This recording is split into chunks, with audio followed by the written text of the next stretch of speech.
नमस्कार dear students, आप देख रहे हैं blue sky online English classes और आज अपन स्टडी करने जा रहे हैं द सिंपल पास्ट और इनडेफिनेट टेंस की।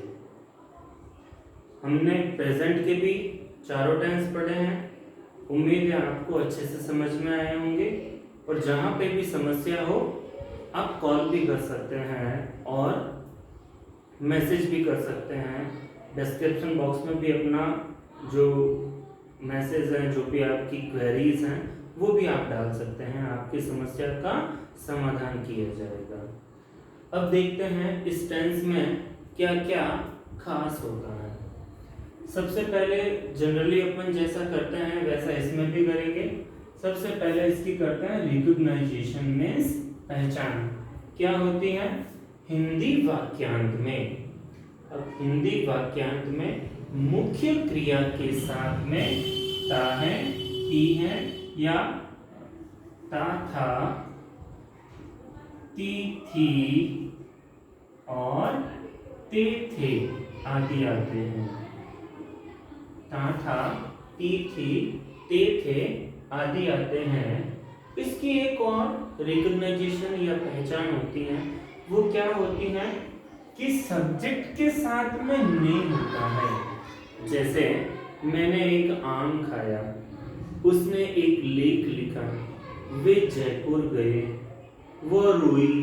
तो इस तरीके से सब्जेक्ट के साथ में ने हो और मुख्य क्रिया में यानी जो मेन वर्ब होती है, मेन वर्ब के साथ में आ, ई या ए की ध्वनि होती है। ये हिंदी में होती है। सिर्फ हिंदी माध्यम वालों को समझने के लिए। और बाकी कोई मीडियम हो, हम इंग्लिश पढ़ रहे हैं तो हमें ये पता होना चाहिए कि किसी भी टेंस को हल करने के लिए उसके एडवर्ब्स बड़े इंपॉर्टेंट होते हैं। तो यहाँ पर भी देखिए सिंपल पास्ट के कौन कौन से एडवर्ब्स होते हैं। जैसे यस्टरडे, अगर, long ago, in past, previous या लास्ट के साथ में टाइम की कोई भी इकाई, प्रीवियस और लास्ट इनके साथ में टाइम की कोई भी यूनिट हो। Earlier, in the ancient time, यहां पर आप in the gone plus time भी लिख सकते हैं, ठीक है ना। वंस अपॉन अ टाइम, ये हमारे स्टोरी में बड़ा काम आता है। शुरू से ही हम जब भी स्टोरी शुरू करते थे तो इसको ऐसे ही पढ़ते हैं, once upon a time there was a king, इस तरीके से। एज, व्हेन, इन 2004, यानी ये पास्ट का टाइम है। On 16 March 2008, in July 2016, in childhood, in youth, etc. तो ये हमारे इंग्लिश के कुछ एडवर्ब्स थे, ठीक है ना। अब देखिएगा इसकी हेल्पिंग वर्ब। इस टेंस में कौन सी हेल्पिंग वर्ब होती है? डिड। अब हमें यहाँ पर ध्यान क्या रखना है कि जो हेल्पिंग वर्ब डिड होती है उसका यूज एफर्मेटिव सेंटेंस में नहीं किया जाता है। इसका use negative, interrogative, interronegative, WH questions में किया जाता है।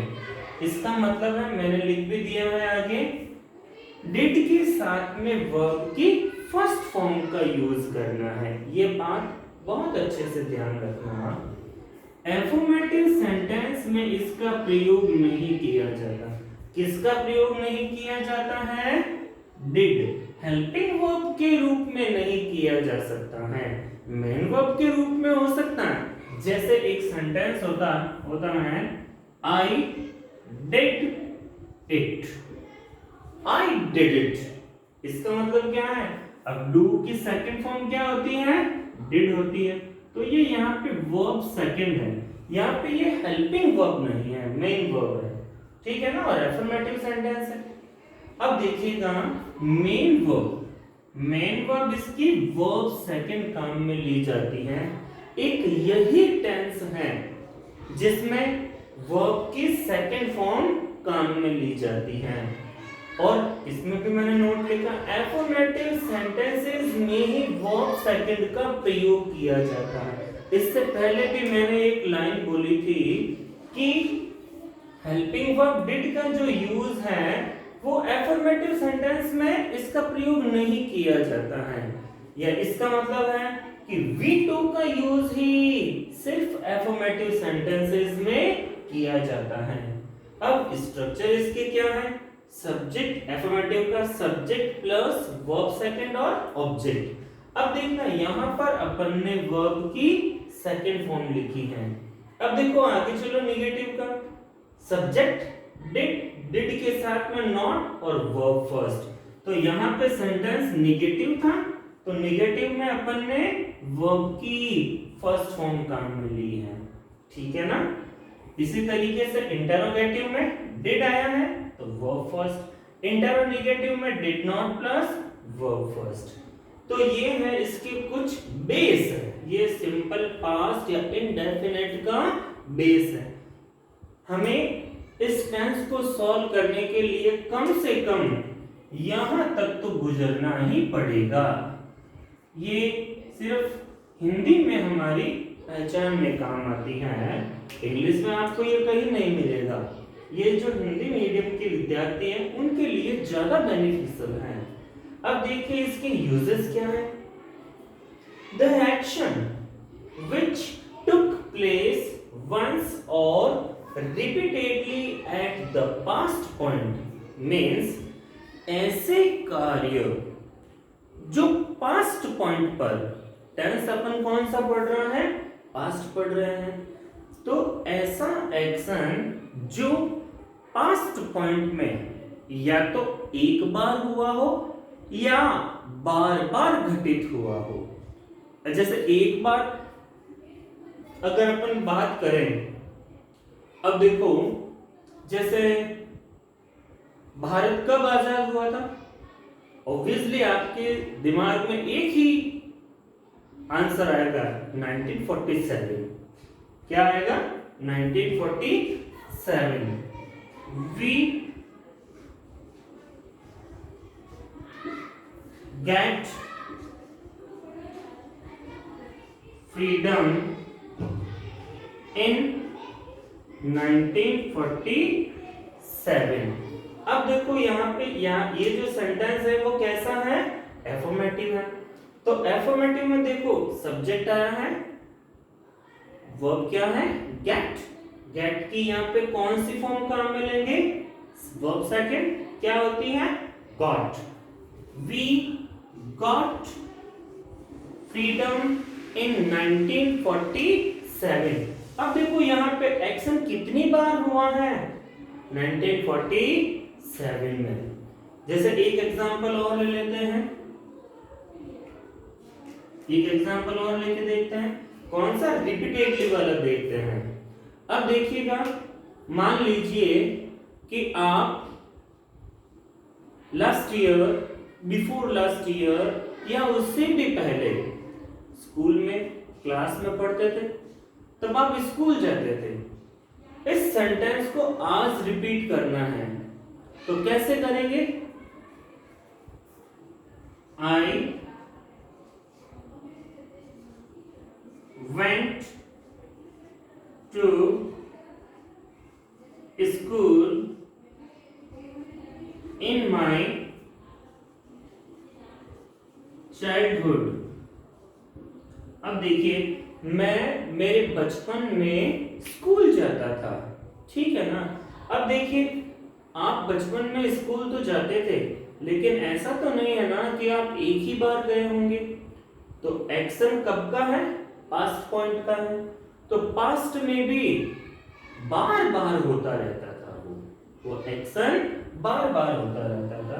तो ऐसे सेंटेंसेस के लिए भी सिंपल पास्ट का यूज किया जाता है। अब देखो एक एग्जांपल अपन और लिख लेते हैं, जैसे my brother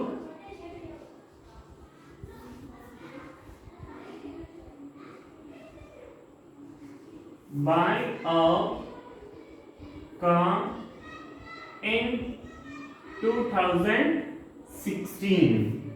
My brother buy a car in 2016. अब देखो मेरे भाई ने, ये जो अपन ने पहचान लिखी ना सब्जेक्ट के साथ में ने, मेरे भाई ने 2016 में कार खरीदी। खरीदी में किसकी ध्वनि आ रही है? ई की ध्वनि आ रही है। ठीक है ना? तो इसको कैसे करेंगे? बाय की सेकंड फॉर्म अप्लाई करो। Buy bought, bought. My brother bought a car in 2016। इसका नेक्स्ट यूज देखिए, फॉर पास्ट हैबिट, यानी ऐसी आदत जो भूतकाल में रही थी, जो कैसे यानी पास्ट पॉइंट पर रही थी। जैसे इसका एग्जांपल करेंगे तो आपको समझ में आएगा। माय ग्रैंड फादर ऑलवेज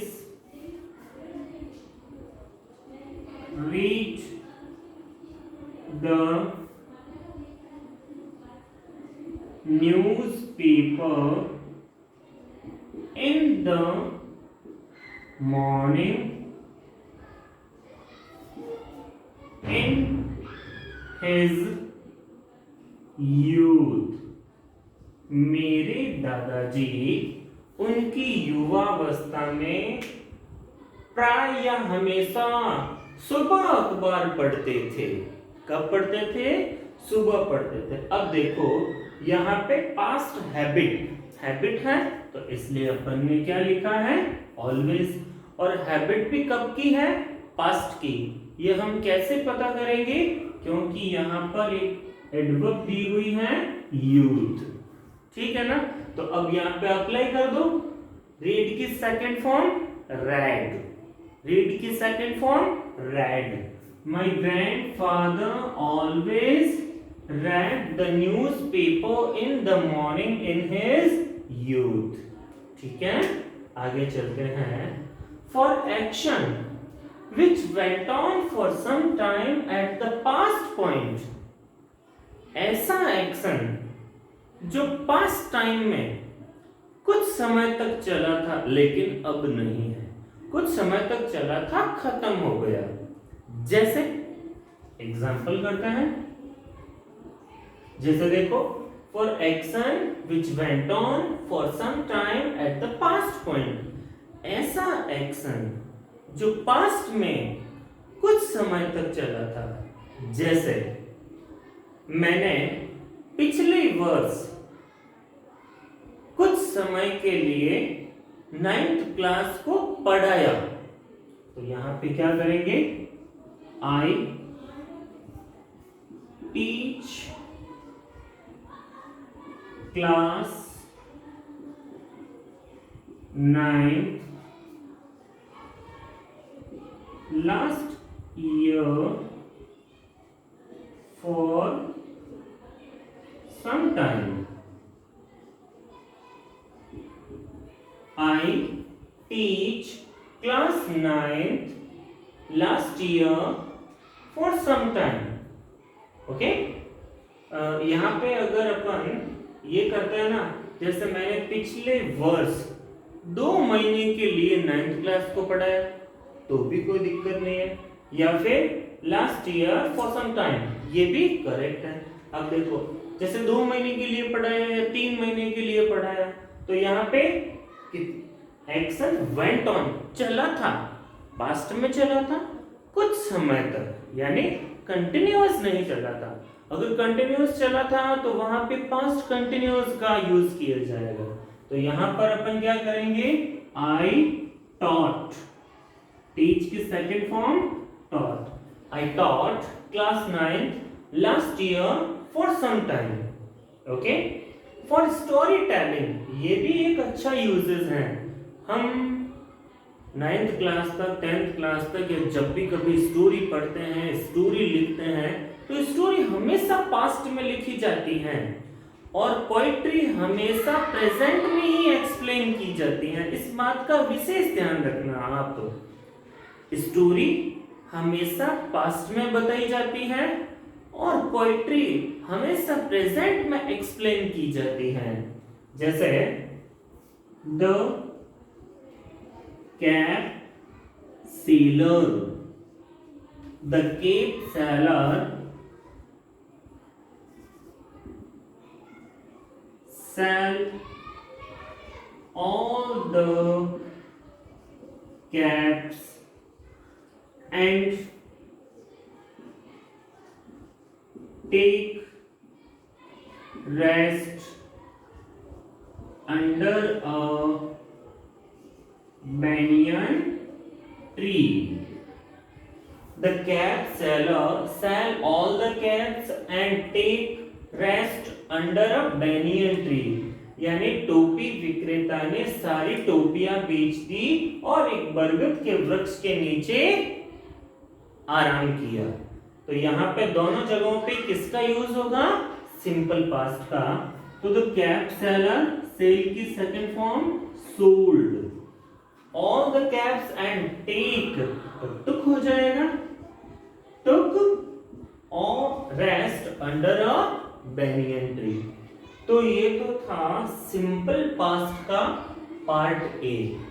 कई बार हमें इस टेंस में एक और चीज देखने को मिलती है। जैसे अपन ने प्रेजेंट सिंपल में पढ़ा था फॉर पोजीशन, पोजीशन के लिए अपन हैज हैव का यूज करते हैं। स्टेट के लिए अपन एमेजार का यूज करते थे। और यहां पर भी पास्ट की कोई स्टेट है तो वहां पे वॉज वर का यूज करेंगे। पास्ट का यदि पोजीशन है तो वहां पर हैड का यूज करेंगे। मैं एक स्ट्रक्चर लिख देता हूं पहले, सब्जेक्ट प्लस वॉज या वर प्लस ऑन हैड। अब देखो हैड किसके लिए? For position plus determiner plus adjective या नाउन प्लस एफएमपीटी। ठीक है ना? सब्जेक्ट प्लस वॉजवर, वॉजवर किसके लिए? स्टेट के लिए, कोई पोस्ट के लिए। जैसे मेरा दोस्त पंजाब पुलिस में इंस्पेक्टर था, तो वो था, अब नहीं। ठीक है ना? तो यहां पे अपन एक एग्जांपल करते हैं तो आपके सामने आ जाएगा। जैसे शी